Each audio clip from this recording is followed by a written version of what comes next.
ng bayan, maasahan anumang panahon.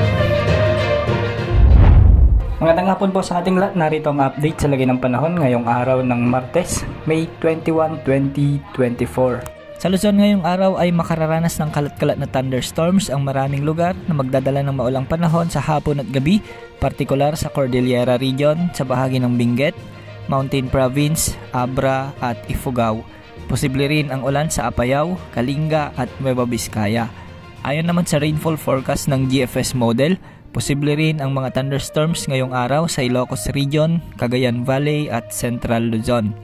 Hindi rin inaalis ang mataas na posibilidad na ulanin din ang ilang bahagi ng Metro Manila, Bulacan, Pampanga, Tarlac, Batangas, Cavite, Quezon Province, Laguna at Bataan.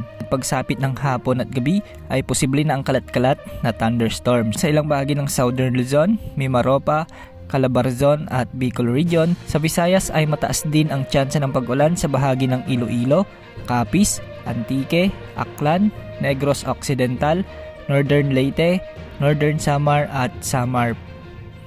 Magiging bahagyang maulap naman ang natitirang bahagi ng Visayas ngayong araw.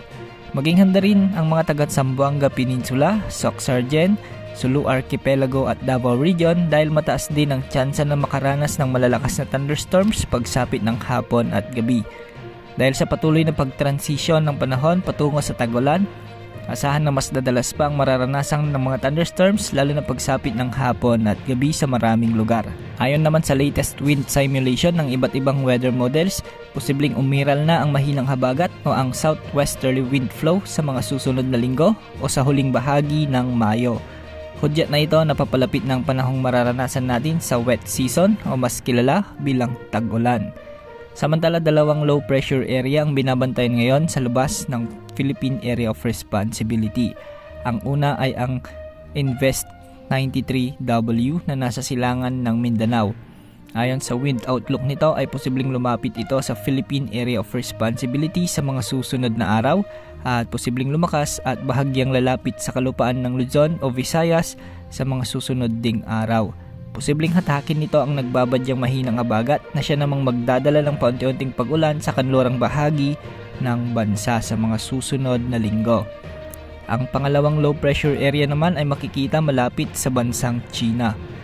Malawak ang sakop nitong kaulapan kaya bahagyang umaabot ang extension nito sa West Philippine Sea at sa Hong Kong. Ayon sa outlook ay mababa naman ang tsansa nitong lumakas bilang bagyo pero magdadala ito ng malalakas na pag-ulan sa mga kalapit na lugar na hagip ng kaulapan nito.